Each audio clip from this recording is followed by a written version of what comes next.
السلام علیکم ورحمۃ اللہ وبرکاتہ۔ ایک دفعہ کا ذکر ہے، ایک خاندان میں ایک بزرگ فوت ہو گئے۔ اولاد کو بہت صدمہ پہنچا، بہت دن سوگ رہا۔ سب اولاد پورا مہینہ سوگ میں اکٹھے رہے۔ 40ویں سے پہلے ان کی ایک بیٹی نے اپنی بیٹی کی شادی فکس کر دی، حالانکہ شادی کچھ دن بعد بھی کی جا سکتی تھی۔ اب بزرگ کی فوتگی کے ٹھیک ایک ماہ کے بعد پورا کا پورا خاندان شادی میں شرکت کرنے چلا گیا۔ مائوں، مہندی، شادی، ولیمہ، برائڈل شاور کے مکمل فنکشن ہوئے۔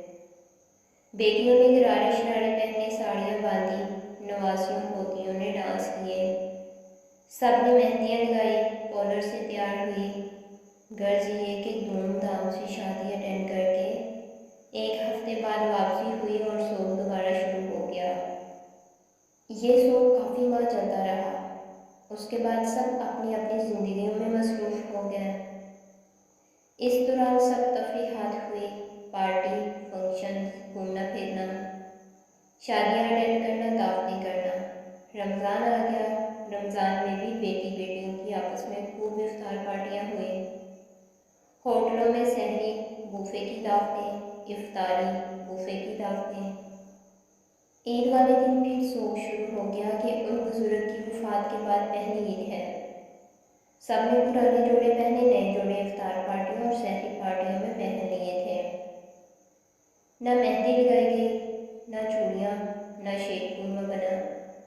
لمبے لمبے اسٹیٹس اور پوسٹ لگی جن کا عنوان تھا ابو کے بغیر پہلی عید۔ اس طرح ان بزرگ کا سوگ چھیانے شان طریقے سے منایا گیا۔ عیدوں پہ رنجیدہ ہونے والے لوگوں سے میرا سوال ہے کہ ڈراموں؟ عید سے پہلے شادیوں پہ ناچ گانا کرتے فوت شدہ باپ یا رشتہ دار یاد نہیں آتے؟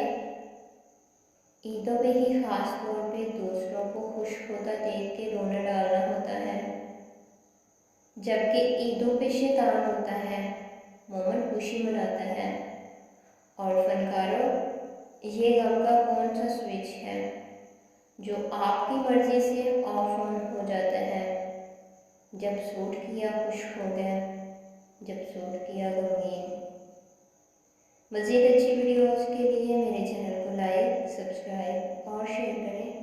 شکریہ۔